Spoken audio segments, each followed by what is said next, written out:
Eu me chamo Douglas Menezes, sou um homem, estou com cabelo e barba grandes, pretos, estou sentado diante de uma parede que ao fundo é amarela, ao fundo eu também tenho uma porta com um jogo de tiro ao alvo. Essa é uma descrição para que, porventura, quando esta gravação esteja disponível, né, alguém precise, necessite dela, a gente faz, né, este protocolo sempre. Então, como eu ia apresentando, me chamo Douglas Menezes e sou professor. Atuo na educação já há algum tempo. Hoje estou também junto com a equipe à frente de um ambiente de divulgação científica, de um centro de ciências que funciona aqui na cidade de Fortaleza, Ceará, mas que desenvolve um trabalho em cadeia, que é o Sesc Ciência, um trabalho em rede nacional. E também sou colaborador do Centro de Estudos sobre Ludicidade e Lazer, o Célula, da Universidade Federal do Ceará, onde lá desenvolvemos pesquisas, estudos, trabalhos, iniciativas, ações voltados, né, no meu caso, mais para essa vivência da gamificação, do design de jogos dentro de atividades, sejam elas atividades de aprendizagem ou atividades voltadas para o âmbito corporativo de uma maneira geral, ok? Então, vou pedir licença para que eu possa compartilhar minha tela com vocês um momento.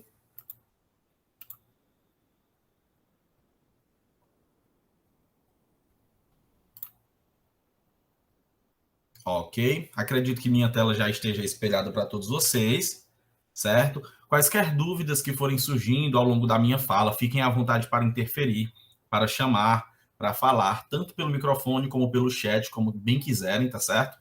E aí a gente vai, então, conversando, para que depois nós possamos partir para um outro momento, que é uma intervenção prática, um tanto mais de experimentação e também com algumas observações para que vocês possam, né, reproduzir essa atividade prática nas suas vivências, né? Sei que estamos falando com profissionais, com pessoas que já atuam, já pesquisam, mas sem dúvida esse momento de troca ele é sempre bastante oportuno. Então, nós vamos falar disso que eu gosto de chamar de Game 3, né? Então, o Game 3 para mim é um conjunto, é um pacote de informações, digamos assim, que ele nos dá um roteiro, uma espécie de caminho para a gamificação de experiências. E, sobretudo, nesse momento mais recente, com aí toda essa problemática da pandemia, que afetou bastante, por exemplo, as atividades escolares e universitárias, nós verificamos que profissionais, né, da área da educação precisaram se reinventar, dialogar de forma mais próxima com as tecnologias digitais de informação e comunicação, e isso passou a ser uma rotina que integrou a vida desde então. Tanto que, mesmo com retorno às atividades presenciais em muitas realidades, ainda existe e permanecerá ao longo da nossa história, né, enquanto educação a partir daqui, a marca desse contato mais próximo, cada vez mais íntimo das tecnologias digitais. Claro que existe todo um cuidado, um raciocínio, um pensamento, para nós também não acharmos, né, e não delimitarmos a tecnologia, responsabilidades ou ideias ou percepções que são do educador e que são do aluno, elas não substituem de forma nenhuma, jamais substituirão o professor, mas elas criam outras oportunidades e possibilidades dentro desta via de acesso, digamos assim. E aí, sem dúvida, muitos temas, muitas temáticas foram trabalhadas, né? Acompanhando, e aí eu falo disso como um relato pessoal, acompanhando muitas das formações que foram oferecidas nesse período, que foram muitas, né? A gente verificou muito algo voltado para o âmbito das tecnologias, mas também voltado para a reflexão acerca das metodologias ativas, ou mesmo dentro das metodologias ativas de aprendizagem, a respeito da gamificação. E a gamificação tem sido, sim, um termo que aparece recorrentemente aí nas pesquisas, nos estudos e nas ações voltadas para a educação. Então, muito começou a se falar que é necessário gamificar as aulas, é necessário gamificar o ensino, gamificar a aprendizagem, e a gente fica, então, a se perguntar o que é, então, gamificar, né? Por que gamificar? O que é que a gamificação traz de tão interessante? E ainda existe, por parte de alguns estudiosos, né, aquela dificuldade de determinação de quando eu estou diante de um objeto gamificado ou não, sobretudo porque muitas vezes há toda uma onda de reprodução de jogos que às vezes, né, não nos permite diferenciar. E aí a gente já começa esse nosso bate-papo, trazendo aqui algumas definições importantes.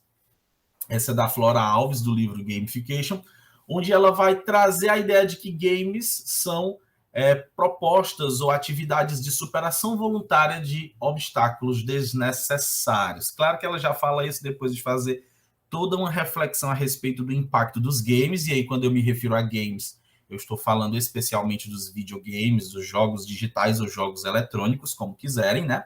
Dado o fato de que a gamificação ela vem justamente dessa ênfase dos videogames. A gamificação tem um desdobramento prático diretamente associado aos videogames, né? Enquanto nós sabemos que quando o termo jogo, que é o correspondente para game no português, né?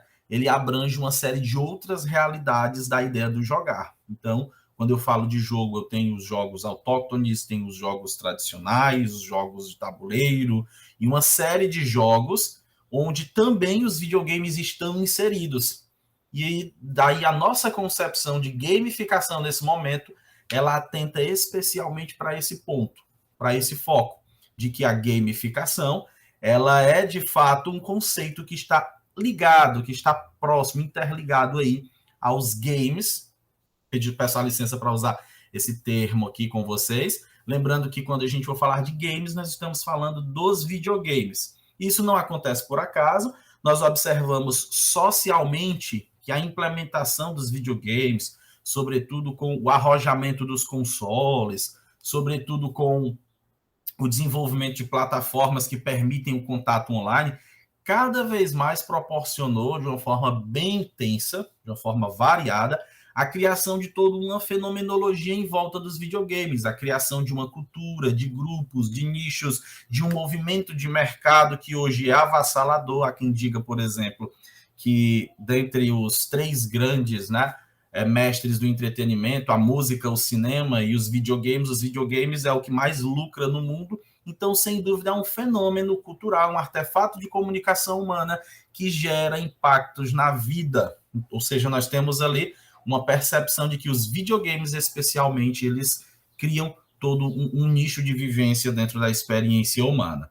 E no nosso caso, a gente recorre aí a uma conceituação do Kevin Werbach, que é um professor e que atua nesta área há algum tempo, para fazer algumas reflexões em cima de formações que ele ministrou no Coursera, que é uma plataforma de cursos, inclusive cursos gratuitos, online. Existe a versão paga dos cursos, caso você queira fazer um acesso a recursos, né, um tanto mais limitados, mas a maior parte dos recursos ela é disponível. Inclusive tem uma turma deste professor, do Kevin Werbach, começando agora dia 27, não estou fazendo propaganda, tá certo? Não estou ganhando nada com isso, estou só divulgando caso alguém queira conhecer aí o trabalho do Kevin Werbach, e é muito bacana, é em língua inglesa, né? Então, quem tiver já um pouco de afinidade com o idioma já pode ir se aproximando, tá certo? E a gente está pegando o Kevin Werbach para apresentar alguns conceitos que ele traz, e o conceito de Game 3, que foi algo que eu propus, é baseado na sua pesquisa, no seu trabalho, tá certo? Portanto, a gente precisa considerar algo inicialmente, que não tem como a gente falar, como a gente trabalhar com gamificação, se a gente, por exemplo, não parte do game, ou dos games, que são os videogames, como a nossa base conceitual. E aí também vamos precisar distinguir, diferenciar, que a gamificação não está, por exemplo, na aplicação de um jogo, ou na aprendizagem mediada ou baseada em jogos em si. A gamificação, na verdade, vai acontecer quando eu me valho das ferramentas dos games para a implementação destas em uma outra experiência. Então, uma diferença que nós vamos perceber de forma notável no campo da gamificação é que a atividade que está sendo gamificada já tem um objetivo previsto. Seja este objetivo, por exemplo, um objetivo de aprendizagem, quando eu estou falando aí, por exemplo, do contexto acadêmico, escolar e por aí vai.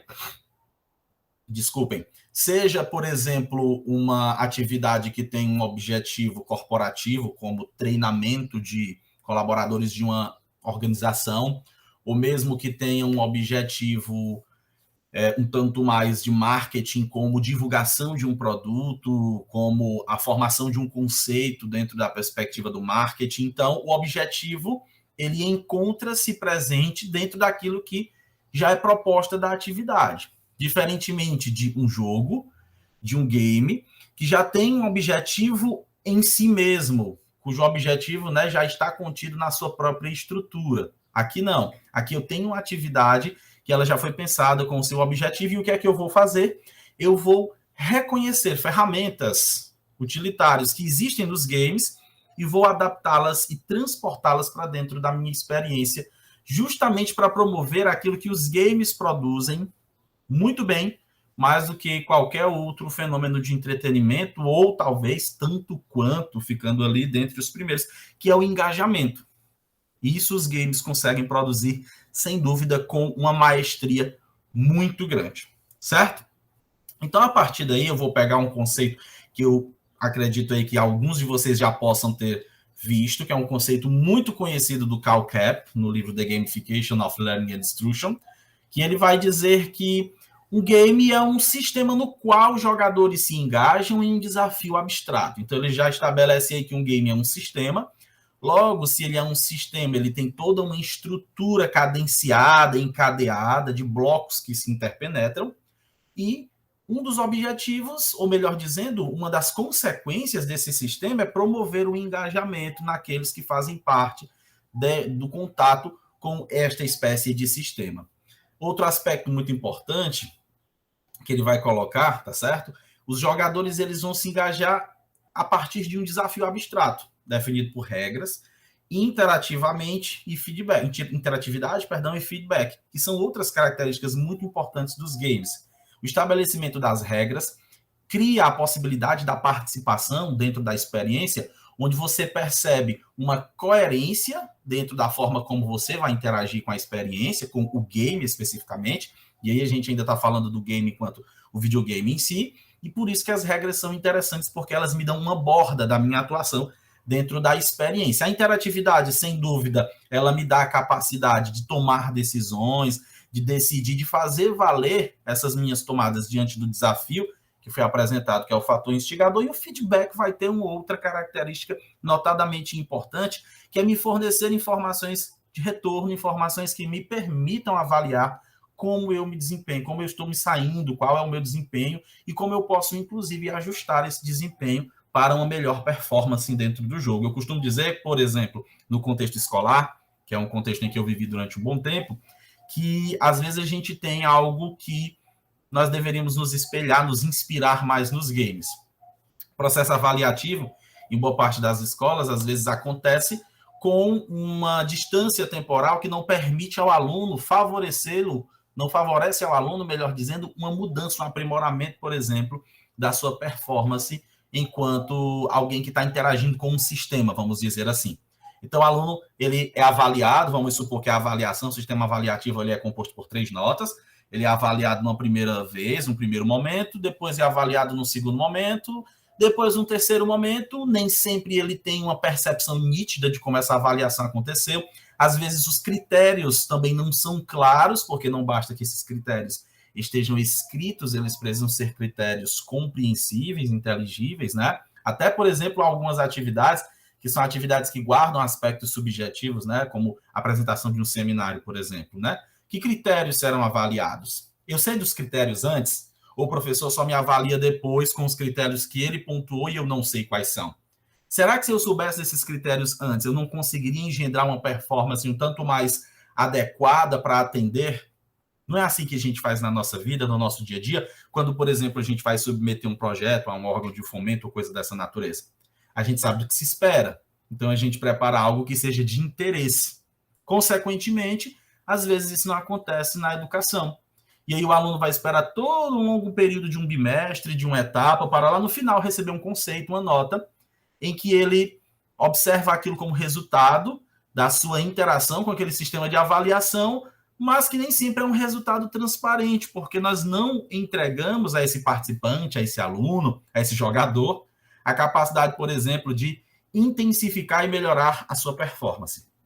Será que se essa capacidade ou essa sistematização avaliativa fosse subdividida, fragmentada, em momentos com feedbacks constantes, percebendo como é o meu progresso, eu não posso, enquanto aluno, arrojar um pouco mais a minha performance, solicitar ajuda, por exemplo, de alguém que está já no mesmo caminho, ou que já passou por aquela experiência, buscar uma mentoria, buscar o apoio de um colega que tem melhores habilidades para que a partir dali a gente possa estabelecer uma ponte. Então fica uma reflexão importante, dado o fato que o processo de aprendizagem é um processo multifatorial.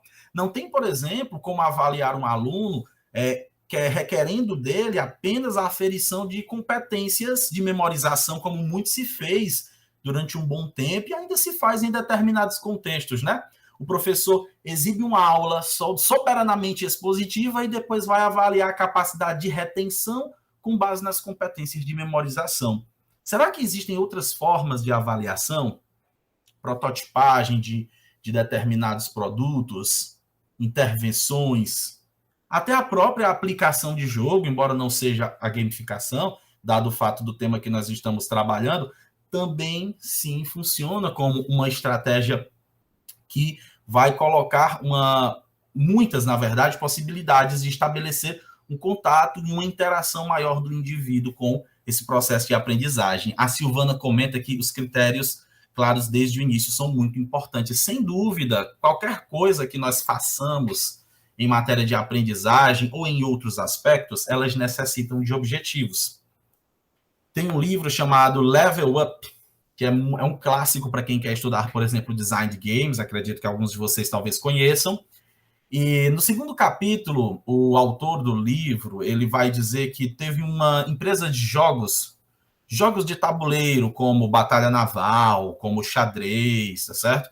Que estourou as suas vendas em um determinado momento nos Estados Unidos da América. E foram saber que estratégia de marketing essa empresa utilizou para que então eles conseguissem alavancar tantas vendas. E uma das pessoas que foi a responsável por elaborar, né, os cartazes de venda e oferecer para as empresas, ela disse que foi simples. Ela apenas indicou na embalagem dos jogos qual era o objetivo que o jogador deveria conquistar. Afunde as embarcações do seu adversário, jogue batalha naval. Acabou-se. E assim, cada jogo tinha a sua palavra de comando. Será que a clareza no objetivo ela não possibilita uma interação consequentemente mais aberta, mais convidativa para aqueles participantes dessa atividade? Sejam participantes num contexto escolar ou num contexto corporativo. E no contexto corporativo a gente ainda tem um outro conceito, que é o conceito de tempo, né, de produtividade baseada em tempo. Logo, no contexto corporativo, eu tenho que observar que essas atividades precisam ter um teor de atração, de atratividade, melhor dizendo, até maior. Porque boa parte das vezes elas vão precisar captar aquele colaborador, aquele funcionário durante um percurso do seu dia, onde ele está responsável por concluir, por liquidar processos que são demandas da instituição. Então, como é que eu consigo dialogar com esses diferentes contextos? Isso também vai ser uma importante reflexão que nós iremos fazer. Então, pegando a definição do CalCap, a gente verifica, então, que os games, eles trazem algumas características que serão importantes de serem observadas em qualquer atividade gamificada que eu propuser. Objetivos alcançáveis, sistema de regras, interatividade e feedback. Sem isso, nós vamos ter uma grande dificuldade de estabelecer um vínculo para uma atividade que possa, então, ser, de fato, gamificada. E aí eu tomo agora a fala do Kevin Werbach para trazer também a conceituação que ele nos apresenta a respeito do que é o game, quando ele diz que o game é uma atividade ou uma ocupação voluntária. Outro aspecto muito importante a respeito da gamificação. No momento que eu curricularizo ou que eu transformo em uma aula o processo de gamificação, eu posso impor a isso um risco muito grave de comprometer a capacidade de envolvimento voluntário, que é uma das características básicas, assim como o jogo. Já que a gamificação se inspira no jogo, no game especificamente, no videogame, eu não posso transformar a gamificação em um aspecto de obrigatoriedade ou mesmo de punição, já que a punição é um reforço, ou melhor dizendo, uma espécie de fator psicológico limitante, né, que vai me dar uma informação negativa, diferentemente de uma bonificação, que essa sim vai me possibilitar entender que aquele tipo de estímulo tem uma resposta do ponto de vista de agregação de valor, de aquisição de um novo bem, ou seja, ela vai me intensificar algumas respostas comportamentais. E o Kevin Werbach continua dizendo que é exercida dentro de certos limites, tempo e espaço, a gente precisa considerar isso sempre, claro, né? Consequentemente, as regras, como a gente já mencionou, elas são os aspectos que vão ditar as bordas dessa realidade aí, que é o jogo, né? Dessa proposição que é o jogo, livremente consentidas, mas absolutamente obrigatórias. Então, as regras também precisam refletir um pouco daquela atividade, daquele desejo ao qual os jogadores estão dispostos. Eu posso, sim, a depender da atividade que está sendo proposta, criar um acordo de regras, mas à medida que aquelas regras são formalizadas, elas passam a valer igualmente para todos os participantes, certo? Dotada de um fim em si mesmo, e aí nós estamos falando do game, como eu acabei de falar, o game ele tem um objetivo específico dentro da sua proposição, diferentemente da gamificação, onde eu importo, eu levo, melhor dizendo, eu exporto os objetivos, as ferramentas dos games para uma atividade que tem um outro objetivo declarado, e algo muito importante, acompanhada de um sentimento de tensão, de alegria e da consciência de ser diferente da vida cotidiana. O sentimento, né, que vai ser desenvolvido, sobretudo a partir das emoções, são fatores também declaradamente importantes para qualquer atividade. A gente dá um pulinho lá nas neurociências, eu nem vou me empolgar muito não, senão eu passo a tarde falando de neurociência aqui para vocês, mas compreendendo a neurobiologia, né, do cérebro humano, nós sabemos que nós vamos criar estruturas de comunicação com o ambiente que está ao nosso redor, desculpem, a partir de uma série de impressões que nós vamos colecionando por meio das interações, sobretudo aquelas primeiras interações sensoriais que nos chegam a partir dos sentidos, da visão, audição, tato, olfato, paladar, o equilíbrio, a percepção de dor e vários outros sentidos que não são tão percebidos conscientemente também. Consequentemente, isso vai evocando, com o passar do tempo e a maturação dos centros nervosos, a capacidade da consolidação de memórias, da atribuição de valores subjetivos a essas memórias que estão associados às emoções que nós desenvolvemos, e essas emoções são características, inclusive, universais na espécie, como o medo, por exemplo, que é uma emoção universal, ou como também a sensação de afetividade, de vinculação, melhor dizendo, a emoção de vinculação, né? O ato de vincular-se, que é algo universal na espécie humana.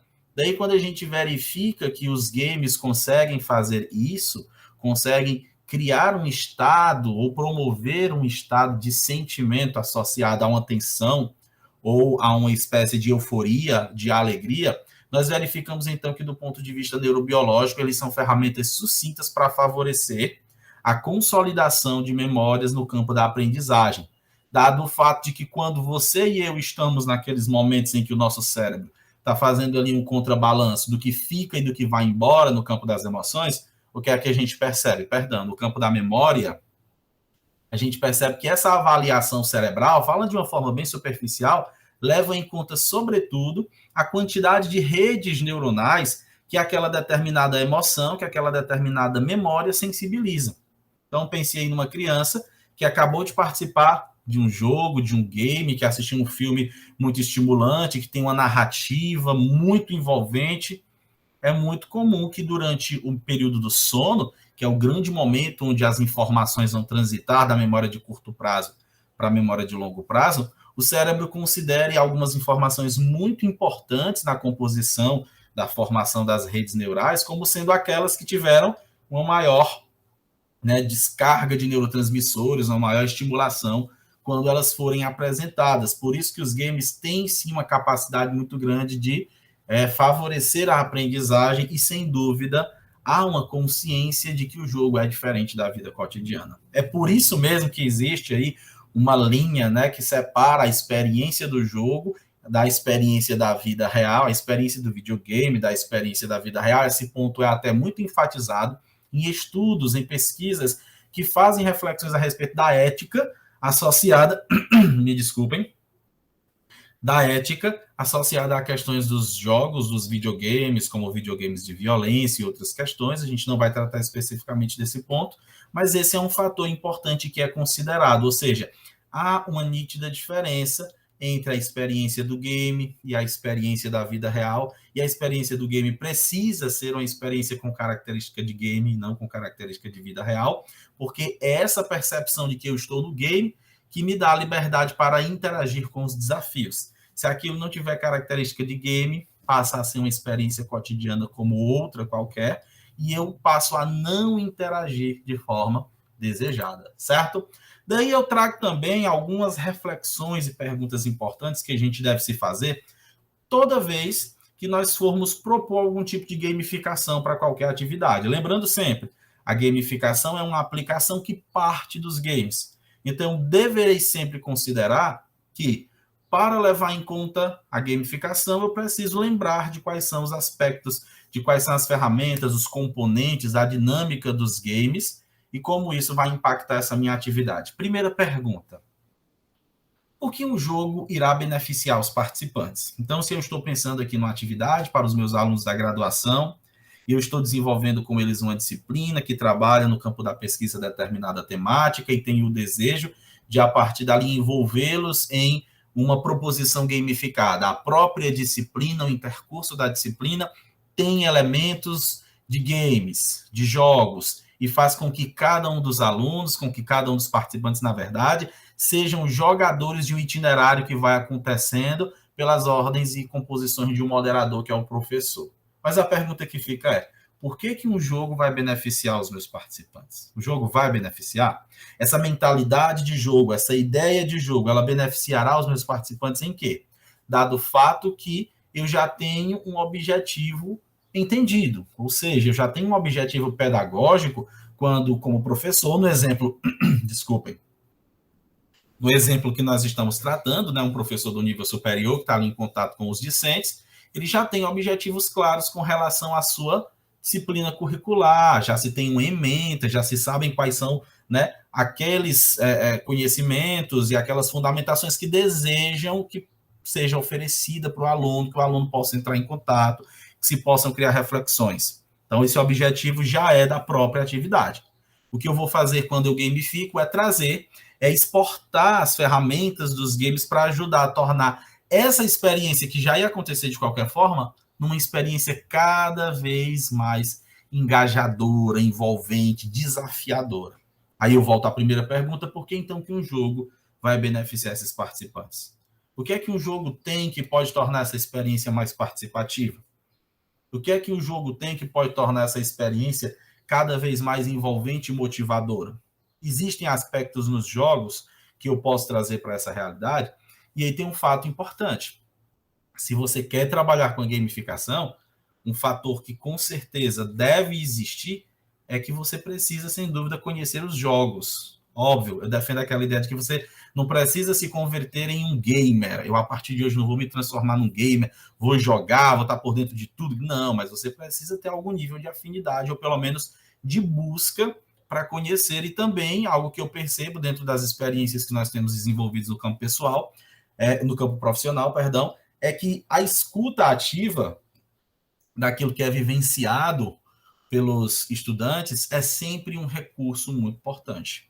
Valendo-me aqui das considerações do Ian Prensky, que é que é um estudioso da área também, que se destacou pelas suas palestras e conferências, ele vai estabelecer aí uma ideia entre o nativo digital e o imigrante digital. Nativo digital sendo aquele que já nasceu em contato com as tecnologias. Então, você imagina aí que uma criança que já nasceu em contato com a internet, ela tem a consolidação das suas redes neurais baseadas em estímulos com aquele mundo interligado, a formação de símbolos, a composição de ideias, a estruturação de valores, acontece a partir de todo esse contexto.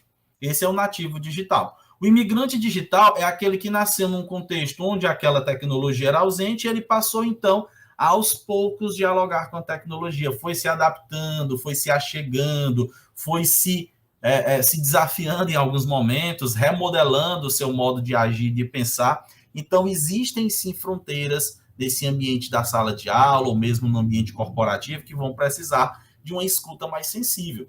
Porque se eu, enquanto professor, desejo propor aos meus alunos determinados símbolos, instrumentos, ferramentas e técnicas que fazem muito sentido para mim, mas que não se comunicam com o desejo de mundo, com as questões deles, isso com certeza não vai ser uma ferramenta atrativa.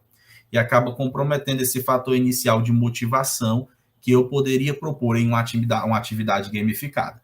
A segunda pergunta, ela faz o seguinte questionamento. Quais são os objetivos por trás desse jogo?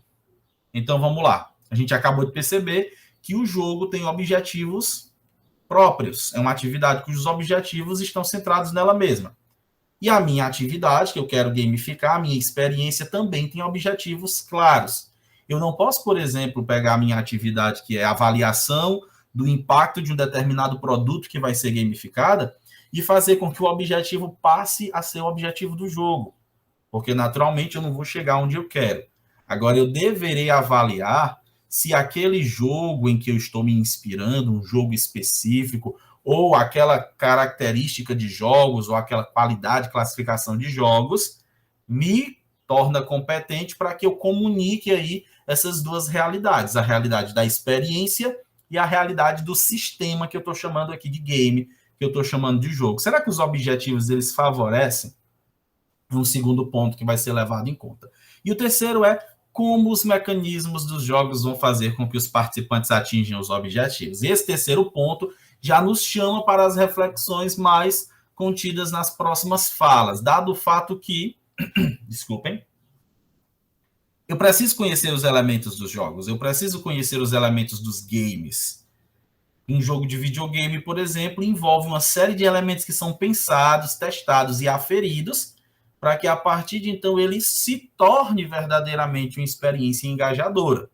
Se eu não conheço essas ferramentas, esses mecanismos, a produção de uma atividade gamificada pode não surtir o efeito que deveria. Daí é importante, antes de qualquer gamificação, a gente realizar todos aqueles processos que também são pertinentes à produção de jogos, né? A prototipagem, as testagens, para saber até que ponto e de que forma aquela atividade logra êxito dentro daquilo que foi proposto.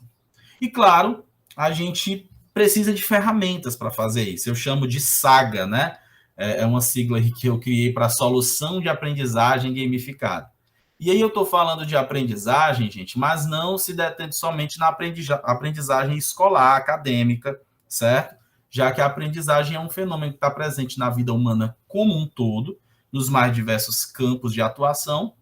Então, quando a gente trabalhar o conceito de solução de aprendizagem gamificada, a gente está falando de uma solução de aprendizagem que vai estar presente em diversos contextos, desde o empresarial, ao hospitalar, por exemplo, ao educacional em escolas e universidades, ao industrial. Então, nós temos, sim, possibilidades de implementação, de aplicação em diversos níveis. E essas ferramentas, que serão as responsáveis por me ajudar, por lhe ajudar a compor esta saga, a compor esta solução de aprendizagem gamificada, são justamente aquilo que nós chamaremos de elementos dos games. São as ferramentas que nós precisamos utilizar, e a combinação desses elementos é que, então, me dirá, que irá me colocar diante dessa formatação, quais são as características desse jogo. Pego mais uma vez aqui uma citação do Kevin Werbach, onde ele vai dizer que os elementos dos games são padrões regulares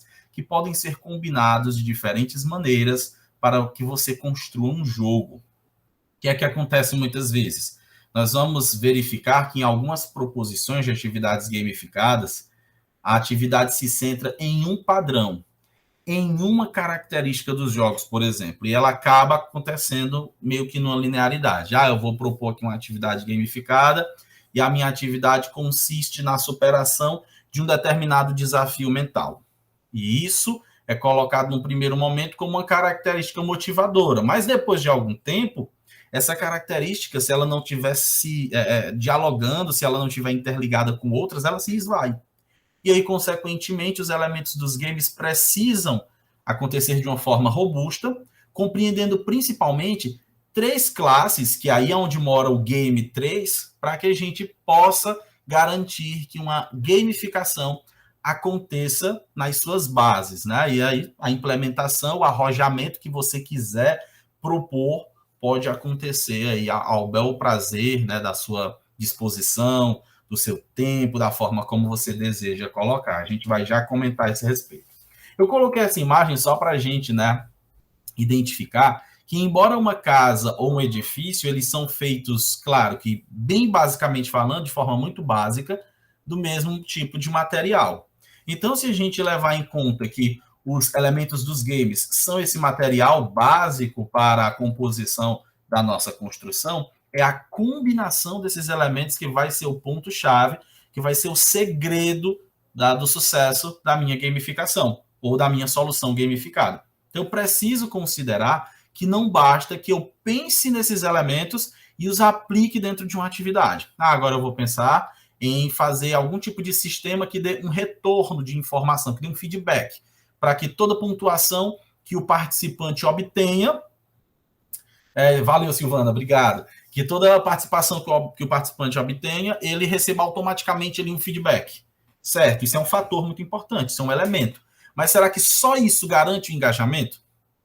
Eu preciso que este feedback ele também esteja associado a uma série de outros fatores que nós vamos conhecer.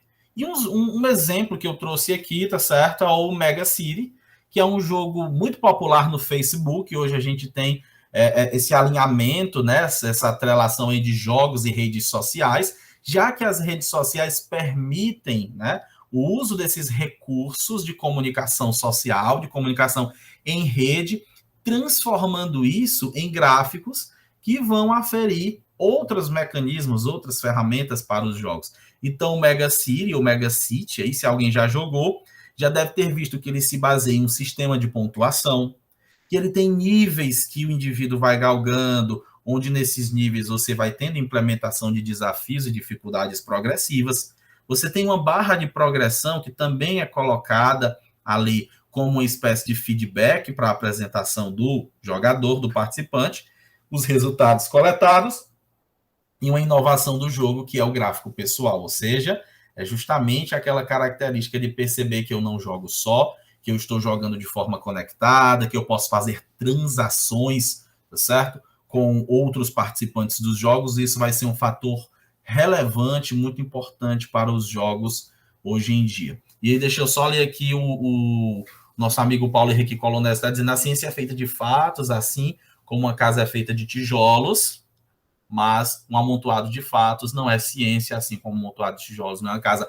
Henri Poincaré, valeu, muito obrigado, Paulo. É isso mesmo, sem dúvida, né? Essa analogia vem nos mostrar que eu preciso de uma sistematização e preciso de uma conexão, de uma interligação entre esses fatores. Inclusive, existe um diagramazinho conhecido, acredito que todos vocês já devam ter visto, aquela ideia de que informação não é conhecimento, eu preciso, né, ter uma conexão. Lá no primeiro tem só as bolinhas, que são as informações, depois quando eu começo a conectá-las, eu tenho a produção do conhecimento. Da mesma forma, isso vai acontecer aqui no campo da gamificação. Desse modo, em termos de aprendizagem, valeu, obrigado, isso mesmo. Um amontoado de elementos não é game. Eu ouvi recentemente uma frase que me marcou bastante, pegando aqui o comentário do nosso amigo Paulo Colonese, que dizia o seguinte: muitas vezes, algumas atividades gamificadas, algumas soluções gamificadas propostas, elas fazem basicamente isso. Elas pegam aquele objetivo que está se tentando alcançar, se utilizam ali de uma estrutura de jogo, implementam alguns desses elementos, mas não se preocupam em verificar se existe uma conexão entre os elementos para que esta atividade seja de fato uma atividade engajadora. Aí a pessoa que falava dizia que era como se você pegasse um pedaço de brócolis, mergulhasse no chocolate e entregasse para a criança. A criança vê aquilo, é vistoso, acha atrativo. Na hora que ela mastiga, que ela começa a degustar, ela percebeu que era fake. Só tinha chocolate por fora, na verdade era brócolis o que tinha por dentro. Então, muitas vezes, até na academia a gente percebe algo dessa natureza, algumas produções que às vezes, e claro, a academia é um ambiente para as possibilidades de produções, não há nenhuma crítica, algo negativo nisso, mas muitas vezes eu percebo que existe ainda uma confusão nessa percepção do que de fato é o game, do que de fato é a gamificação, e às vezes há uma produção de jogos ou de soluções gamificadas que só fazem mesmo uma repetição e uma alocação superficial desses elementos, sem se preocupar se de fato eles estão interligados, produzindo um engajamento e fazendo com que aquilo que no game é um sistema estruturado, na gamificação seja uma experiência. E é o que a gente vai falar agora, ou seja, em termos de aprendizagem, a gamificação favorece experiências engajadoras. Aprender, favorecendo que o ato de aprender seja algo que impacte positivamente a performance dos participantes.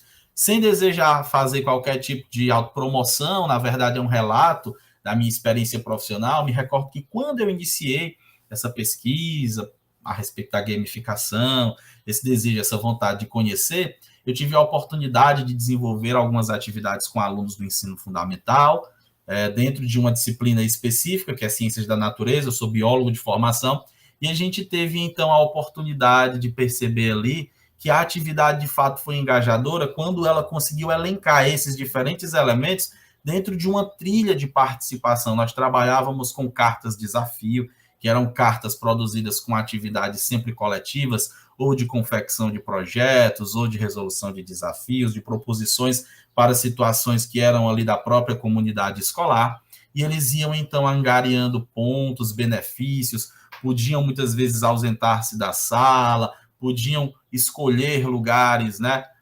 privilegiados dentro do ambiente do mapa de sala. Isso foi interessante, compartilho com vocês essa experiência, né, para apresentar a ideia de que quando esses pontos estão verdadeiramente engajados, deixa de ser o jogo em si, passa a ser uma experiência que é então vivenciada. Esta talvez seja o grande mote, a grande questão da gamificação.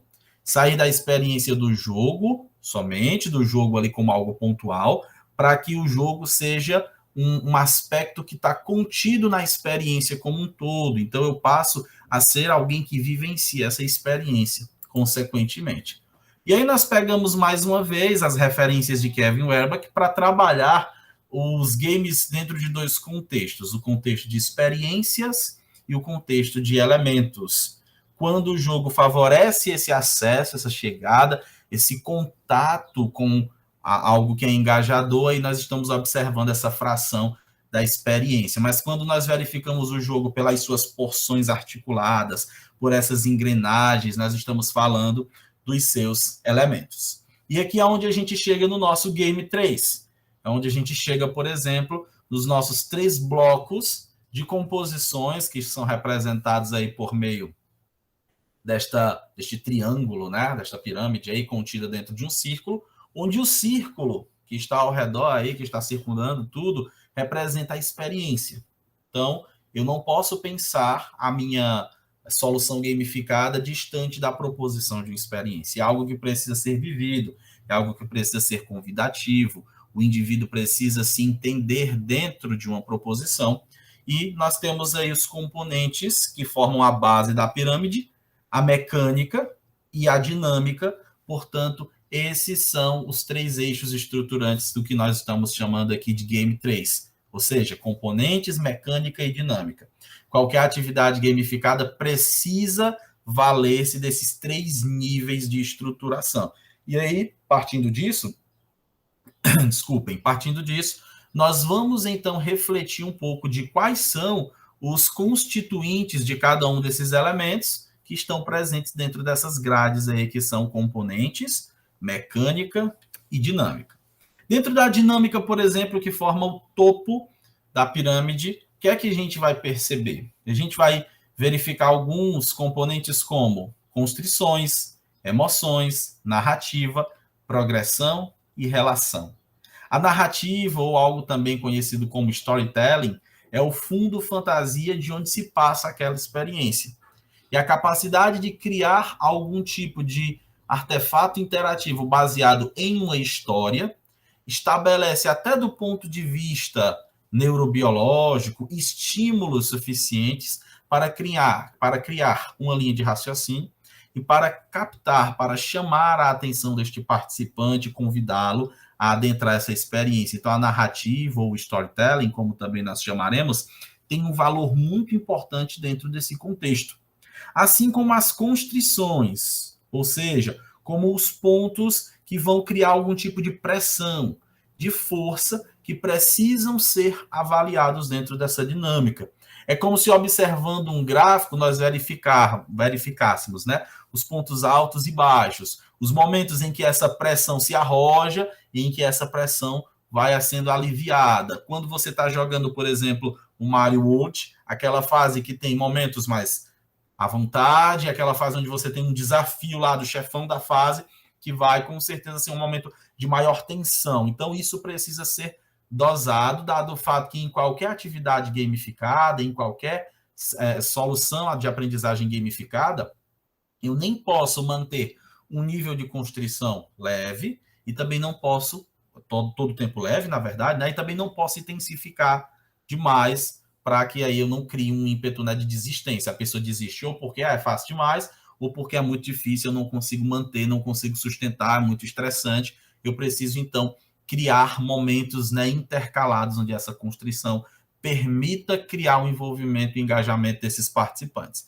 Sem dúvida, trabalhar com os aspectos emocionais é algo fundamental. Pensar em que emoções nós estamos propondo, que emoções vão ser percebidas. Será que durante a minha atividade eu vou criar surpresa? Tem alguma coisa que provoque medo? Tem alguma coisa, algum elemento dentro dessa atividade que crie susto, ou que dê susto em alguém, ou que crie um estado de excitação, de maior estresse, que vá pedir daquele participante uma maior atenção? Então, eu devo também avaliar quais são as emoções que vão ser percebidas neste primeiro momento, para saber, inclusive, como é que eu posso associar estas emoções com outros elementos, como, por exemplo, a narrativa. Nesse momento da narrativa, eu tenho aqui os alunos ou os participantes chegando em um determinado campo de desafio.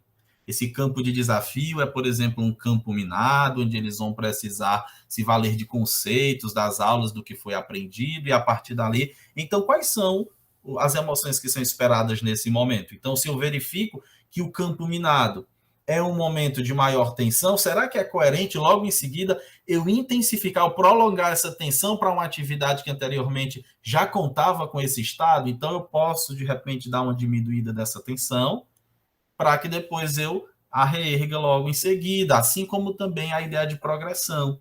A ideia de que toda atividade superada coleciona novas informações para que eu possa dispor dessas novas informações em outro nível. Níveis lineares não geram motivação, não instigam, não chamam a atenção. Então, se eu estou aqui no nível, eu já aprendi uma determinada técnica, ou já capturei uma determinada ferramenta que me permite superar um desafio que está sendo colocado, eu vou percebendo, então, que na próxima fase, na próxima unidade, no próximo momento, no próximo capítulo, no próximo ciclo, eu tenho outras atividades mais complexas que vão pedir a minha atenção daquela primeira habilidade adquirida. E assim eu vou entendendo quais são as relações, ou seja, eu vou percebendo quais são os aspectos relacionados dentro do game.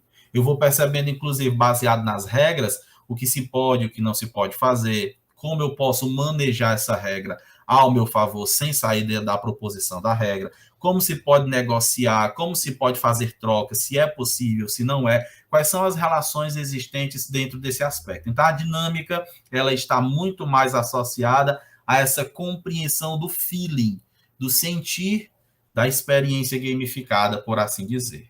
Uma outra característica que já fica ali no meio da pirâmide é a mecânica. E por mecânica, a gente vai entender os mecanismos, algo que eu poderia comparar, por exemplo, às engrenagens que estão totalmente articuladas. Então, dentro das mecânicas, eu vou ter o próprio processo de feedback, que já explicamos que é aquela informação de retorno constante, e na gamificação ela precisa, de fato, ser constante para fazer jus a essa informação de retorno, onde eu percebo como eu estou me desenvolvendo, na sequência eu posso intensificar a minha performance, eu posso mudar o meu modus operandi, e isso vai me ajudando a me localizar dentro do jogo, tá certo? A capacidade de cooperação, sobretudo em ambientes como sala de aula, como ambiente cooperativo, ou perdão, como ambiente organizacional, a característica cooperativa vai ser um fator fundamental. Como eu posso interagir dentro de uma experiência limitada por regras, onde eu preciso me relacionar com outras pessoas, quais são os limites dessa relação e até onde eu, enquanto participante, posso e devo interferir nessa relação. Existem, inclusive, muitos aspectos éticos que são colocados, porque durante a atividade você vai precisar, por exemplo, tomar decisões. E que decisões são essas? Quais são os impactos dessas decisões? Elas mexem com outras pessoas? Então, isso precisa também ser enaltecido. A competição, que também é um aspecto muito importante das atividades gamificadas, que não pode ser deixado de lado, mas que precisa também, como qualquer um dos outros elementos, estar associado a todos os outros aspectos. A competição pela competição banaliza e, às vezes, cria um ímpeto de agressividade, até de violência, que pode ser desrespeitoso. Então, onde é que eu vou competir? Qual é o campo da competição? Eu vou competir todo o tempo? Ou eu posso competir e, ainda assim, eu também posso ter uma relação amistosa com os indivíduos com que eu competi? Os recursos que são disponibilizados. Eu faço o que para conseguir esses recursos? Eu tenho que angariar pontos? Como é que eu vou, então, me relacionar dentro do jogo e saber onde eu posso buscar esses recursos? O fator sorte, que é a minha capacidade, por exemplo, de utilizar as minhas habilidades para perceber qual é o melhor momento da atividade, para que a partir daí eu consiga favorecer o sucesso, criar disposições para o sucesso. As recompensas, que também são consequência desta associação das minhas habilidades com o fator sorte. Desculpem.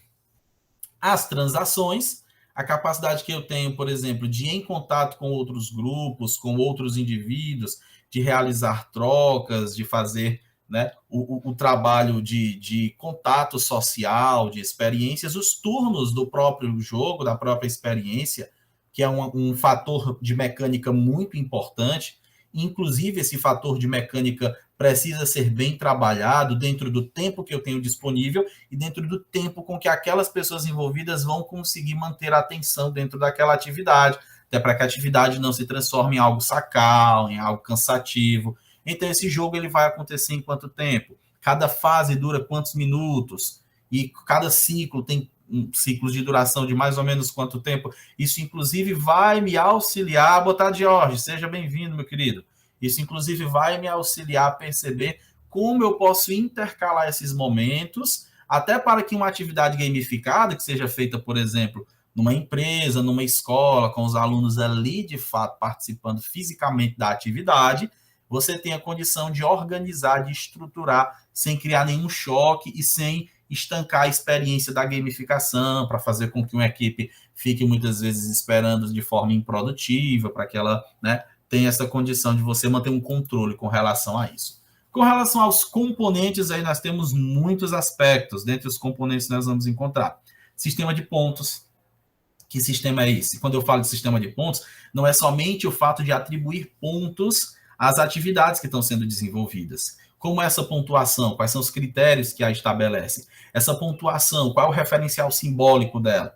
Eu vou receber essa pontuação por meio de moedas? Eu vou receber essa pontuação por meio de insígnias? Eu vou receber essa pontuação por meio de folhas, por meio de cascas de madeira? Qual o contato que isso tem, por exemplo, com a narrativa, que é um aspecto lá da dinâmica, é algo também muito importante. A capacidade de exploração, como eu estruturei os turnos do meu jogo para que durante aquele tempo que eu programei, os participantes dessa atividade consigam explorar, se deslocar, buscar ajuda de outras pessoas, uso de ferramentas para, a partir dali, investigar o que está se colocando.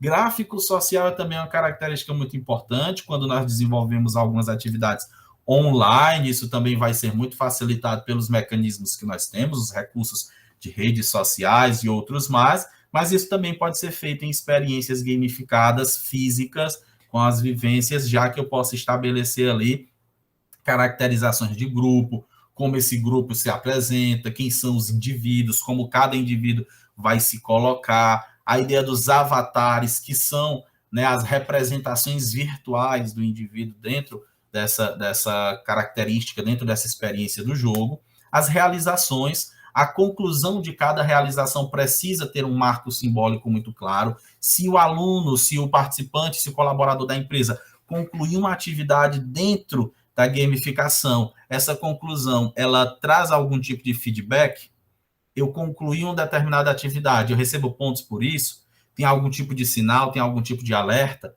eu galgo algum tipo de conquista dentro daquele sistema que foi proposto.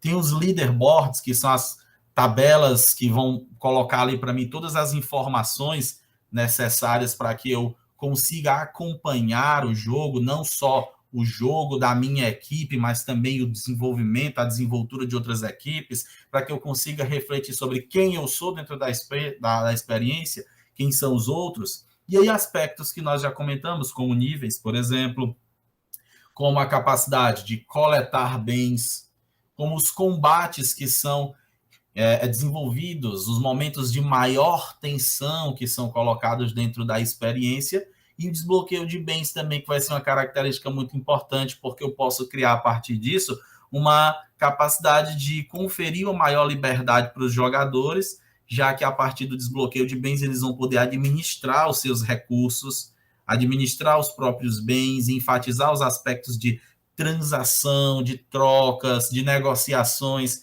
e, claro, tudo isso interligado. Essas negociações vão acontecer de que forma? Elas precisam obedecer, por exemplo, aspectos da narrativa do jogo. Se na minha experiência eu estou ministrando uma aula de história falando ali sobre Revolução Francesa, em que contexto isso acontece? Quais são, por exemplo, os sistemas de pontuação que eu estabeleci? Desse modo, eu sempre enfatizo muito a ideia do storytelling ou da narrativa como um fator fundamental, estruturante, para que os outros elementos possam chegar na sequência, ok? Agora a gente vai fazer o seguinte, nós vamos dar uma breve pausa, tá bom? Eu volto já nesse slide aqui, vou parar aqui minha transmissão, e eu preparei para nós degustarmos aqui uma pequena atividade que foi desenvolvida dentro de um formulário do Google, tá bom? E eu gostaria de que nesses próximos 20 minutinhos que eu vou marcar aqui no relógio, vocês pudessem verificar essa atividade, ver como ela vai funcionar, explorar a atividade, e aí depois a gente volta aqui para debater um pouquinho de como ela foi para vocês, tá certo? Então, nós temos aí 20 minutinhos para que vocês possam entrar em contato com essa proposição, com essa solução gamificada, que eu coloquei o link aí, tá certo? Cliquem no link, ele vai direcionar vocês para um formulário do Google com o título Mergulhe nesta experiência, e o restante é com vocês. Vocês irão seguindo. Qualquer dúvida que alguém tiver, é só voltar aqui, liga o microfone, me chama, que a gente vai então esclarecendo, ok? Vocês têm 20 minutinhos. Até já!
Olá, gente. Para quem ainda está nas atividades, vamos nos últimos 5 minutinhos, tá certo? Para a gente retornar?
Olá, meu povo. Então, voltando, como diz a bruxa do mar, do desenho do Pica-Pau, e lá vamos nós.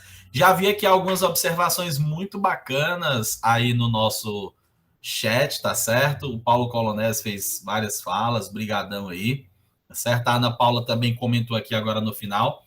E galera, o objetivo da nossa atividade era, sobretudo, explorar possibilidades de recursos que consigam fazer com que a gente apresente uma atividade na forma de uma trilha ou de diferentes possibilidades de escolha, tá certo? Por meio de recursos que nós temos no nosso dia a dia.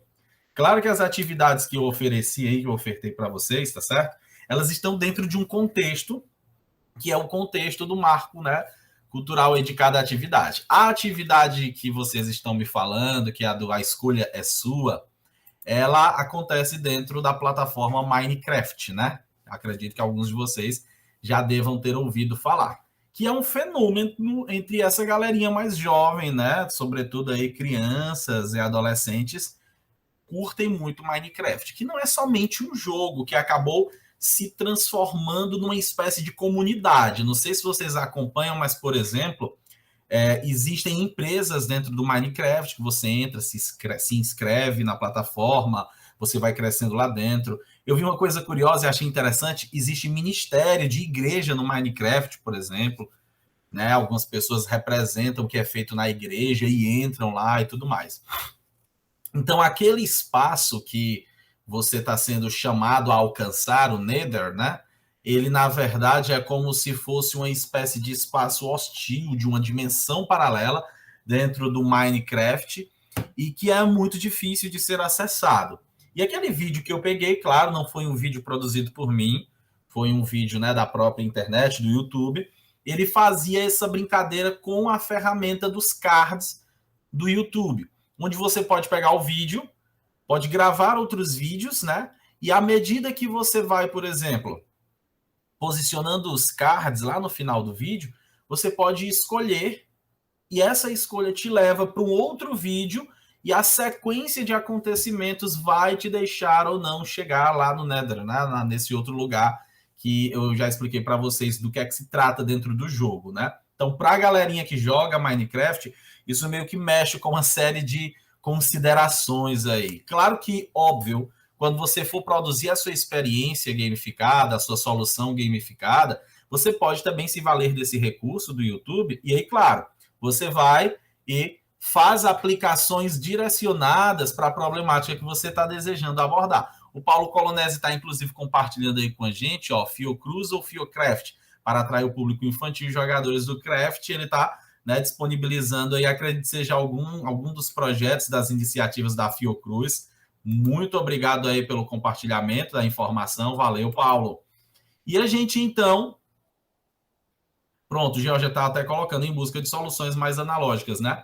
Dentro da perspectiva digital, sobretudo dentro desse contexto pandêmico e tudo mais, eu busquei trabalhar isso através de um formulário, que é um recurso do Google Forms, que eu acredito que todo mundo tem acesso, não é um recurso pago, então é algo possível. E dentro das possibilidades analógicas, nós temos, com certeza, outras oportunidades, né, de fazer isso de diferentes formas. Nesse caso aqui, eu optei por fazer na plataforma, ou melhor dizendo, no Google Forms, já que a nossa mediação, né, seria até digital. Sim, muito bom, né?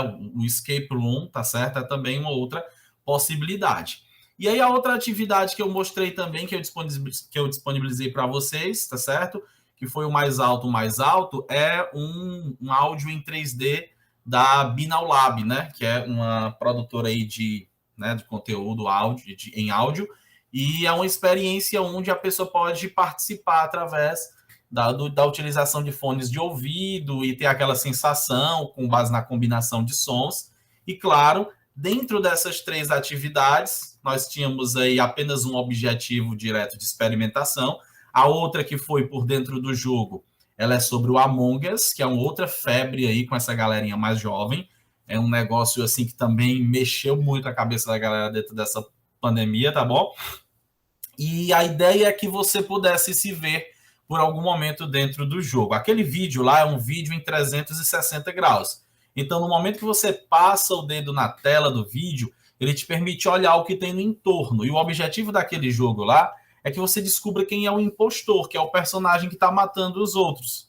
E aí você vai conseguir se orientar. Existem vários outros vídeos em 360 graus no YouTube que também podem ser utilizados como um recurso, uma ferramenta para favorecer ao contexto da sua experiência. Como o nosso objetivo aqui era diretamente apenas fazer uma degustação e experimentação desses recursos, né? Eu coloquei o do Among Us mais para que vocês pudessem perceber como é que seria estar, por exemplo, dentro do jogo, jogar o Among Us lá dentro como se fosse um personagem. E aí, quando a pessoa vai utilizar, que ela passa o dedinho lá, ela começa a perceber como é que isso funciona. E só para socializar rapidinho aqui, sem nós nos alongarmos, certo? Eu queria só mostrar, acredito que vocês saibam como funciona esse recurso, mas só mostrar para vocês como seria a confecção de um formulário parecido com esse, tá certo?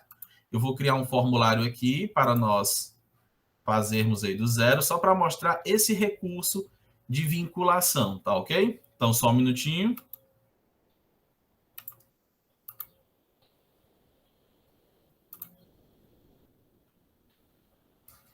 Ok. Vamos lá, então acabei de criar aqui um formulário, tá certo? E vou batizar esse formulário aqui. De repente vou fazer aí com um grupo de ensino médio, de ensino fundamental. De ensino fundamental, uma atividade sobre ecologia. E eu posso colocar trilha do meio ambiente ou algo assim. E posso estruturar cada atividade dentro de uma sessão. Aqui nesse cantinho, né, nós temos um botão para adicionar sessão. Isso é importante por quê? Porque na hora que eu for criar um link dentro do formulário que me direcione para uma outra etapa, para uma outra parte, para uma outra experiência, ele vai fazer isso com base nas sessões criadas, tá certo? Aqui eu posso fazer uma espécie de apresentação da atividade, posso colocar um videozinho, como eu gravei um vídeo para vocês, batendo um papo. Olá, gente, tudo bem? Sejam bem-vindos. Posso pedir aqui para o participante colocar o nome dele, marco como uma pergunta obrigatória, e aí na sequência eu vou criando outra sessão. Pronto, aqui eu já tenho outra sessão, é a sessão 2, tá ok? Aqui eu posso colocar o comando, escolha sua atividade. E crio uma questão aqui dentro, pedindo para que o participante faça a escolha aqui. Opa. Posso colocar aqui os 3 exemplos de atividade. Vamos pensar que a primeira é uma trilha no bosque. A segunda, por exemplo, vai ser um mergulho. E a terceira, por exemplo, vai ser uma atividade no parque, brincando no parque, por exemplo. E à medida que eu criei esse panorama das 3 atividades, eu vou agora criar as 3 atividades em si. Então, por exemplo, eu venho aqui em criar sessão e vou fazer a sessão da trilha no bosque. Então, ponho o nome. E a partir daí é que eu vou criar que atividade vai ser essa trilha no bosque. É a apresentação de um vídeo, é o trabalho com o comentário de uma charge, eu posso até, inclusive, criar questões gatilho a respeito da atividade que está sendo apresentada. Eu vou colocar aqui determinado vídeo, depois eu queria que a pessoa respondesse a respeito de aspectos que foram tocados no vídeo, ou que ela se lembrasse de um detalhe, de uma característica. Então, as possibilidades, elas são bem variadas de acordo, claro, com o objetivo da atividade. E eu posso criar aqui, ó, as outras sessões, até me esqueci aqui quais são. Pronto, um mergulho. Só um minutinho, acabei abrindo aqui uma aba sem querer, gente, desculpem. Só fechar aqui. Pronto. Posso fazer aqui a minha segunda com o mergulho. E a terceira sessão, brincando no parque, certo? Aí, como é que eu faço para que, ao clicar lá nas opções, cada uma dessas opções sejam direcionadas especificamente para as suas sessões? Eu vou clicar na questão, que no caso aqui é a questão escolha sua atividade, venho aqui nesses 3 pontinhos do canto e venho nesse segundo item, ir para a sessão com base na resposta. Quando eu clicar aqui, ele vai me dar, ó, a opção de eleger qual seção eu quero atrelar a esse item. Então, eu quero que quando o participante clique em trilha no bosque, venha para a seção de trilha no bosque. Então, eu vou lá e clico em trilha do meio ambiente, ou melhor, trilha no bosque, desculpa, cadê? Tá aqui, trilha no bosque. Já ia colocando errado. Do mesmo jeito as demais, mergulho e brincando no parque. Um outro detalhe que você precisa estabelecer também é que ao terminar as atividades, né, a pessoa possa ou finalizar ou retornar caso ela queira fazer ou refazer uma atividade. Aí o que é que eu faço? Eu crio mais uma sessão e coloco a pergunta: para onde você deseja ir? E posso colocar uma questão com as seguintes opções, que nem eu coloquei na atividade que eu entreguei para vocês. Desejo continuar para outra experiência. Eu posso colocar aqui, desejo finalizar. Certo? Porém, é importante marcar as perguntas como obrigatórias, porque senão, né, a pessoa vai passar sem interagir. A gente cria essa obrigatoriedade para criar um gatilho nesse sentido, tá bom? E outro ponto importante que você vai precisar marcar é o seguinte, tá certo? É que ao final de todas as sessões que foram criadas, você tem a seguinte informação: após a sessão 3, continuar para a próxima sessão. Você tem que mudar isso aqui. Se você deixar continuar para a próxima sessão, ao invés da pessoa ir direto para esse menu do final, ela vai passar para a sessão seguinte. E nós vamos perder esse link entre sessões. Então, eu venho aqui, por exemplo, em trilha no bosque e configuro lá para a sessão 6, para onde você deseja ir. E faço a mesma coisa com as demais. Certo? E aqui na seção para onde você deseja ir, eu venho na pergunta, venho de novo naquela opção ir para a seção com base na resposta, e nos itens eu faço o seguinte, eu configuro. Se a pessoa deseja continuar para outra experiência, eu mando ela para qual seção? Lá para a seção de escolha sua atividade. Se a pessoa deseja finalizar, eu mando ela para enviar formulário. E assim, o meu formulário ele já está todo, do ponto de vista dos mecanismos, aqui a gente está falando só da mecânica do formulário, tá certo? Ele já está todo atrelado para essa finalidade. Se eu clicar aqui em visualizar, por exemplo, já aparece aqui, ó, o campo do nome.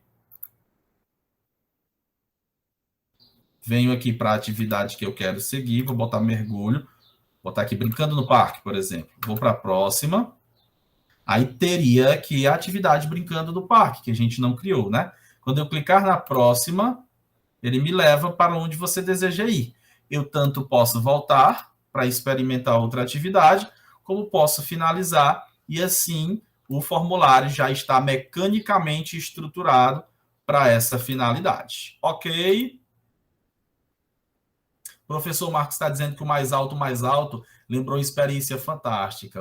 Pronto, acho que ele pegou aí, né, a informação que já tinha sido pontuada, já tinha visto, né, essa informação. O Teatro Cego na Argentina, muito bacana. Então, galera, voltando aqui, só para a gente concluir, né, só para a gente encerrar essa nossa provocação, dentro daquilo que nós estávamos falando lá nos slides. Deixa eu pegar aqui, pronto. A gente precisa estabelecer aí, nesse caso, uma diferença entre a experiência e o game. A experiência é a forma como o indivíduo joga, como o indivíduo interage. E o game é o conjunto de regras, estéticas, combinação entre os elementos que promovem a experiência. Portanto, os elementos eles são as peças que combinadas vão promover uma determinada experiência. Os elementos que a gente comentou, e aí vou só reprisar, né, lá com aquela nossa pirâmide, onde esses elementos estão encaixados, eles fazem parte, né, da dinâmica, mecânica e componentes, que são esses três aspectos aí do nosso Game 3. Eles são, na verdade, as peças, são os tijolos que formam a nossa casa ou o nosso edifício, mas o que vai ser muito importante é perceber como esses elementos estão interligados, qual a relação que eles têm um para com os outros e, consequentemente, qual o poder de criar engajamento destes elementos, ok? Deixo aí as minhas redes sociais para todos e para todas. Desde já, agradeço de coração a presença de cada um de vocês que estão participando, não só dessa oficina, mas que participaram aí ao longo das atividades no segundo Nexus Game. Agradeço também ao professor Marcos Teodorico aqui como coordenador, ao Honório que está no suporte também, ao Instituto Nexus. Agradeço aí, somos poucos, então dá para falar o nome de todo mundo. Deixa eu pegar aqui rapidinho, só um minutinho. Agradeço aí a Ana Paula Evaristo, a Elisângela Gisele, o Eudo Araújo Júnior, o Jorge Fernandes, a Gisele Schwartz, Laís Viana, o professor Marcos Teodorico, o Paulo Henrique Colonese, grande amigo, parceiro, Raoni Maciel e a Silvana Carla, gente. Muitíssimo obrigado pela presença de todos e de todas. Muito obrigado mesmo, tá certo? Pela interação de vocês, pelas colaborações. O Paulo está, inclusive, mandando mais material, e a gente acredita muito, o Instituto Nexus aposta muito nestes momentos de troca de conhecimentos, de trocas de ideias e de informações. Deixo o meu grande abraço com todos e com todas, e espero encontrar vocês em outras atividades, né? Se não aqui através do remoto, consequentemente no presencial, espero que a gente se encontre também, tá ok? Um forte abraço, gente. Até a próxima. Tchau, tchau.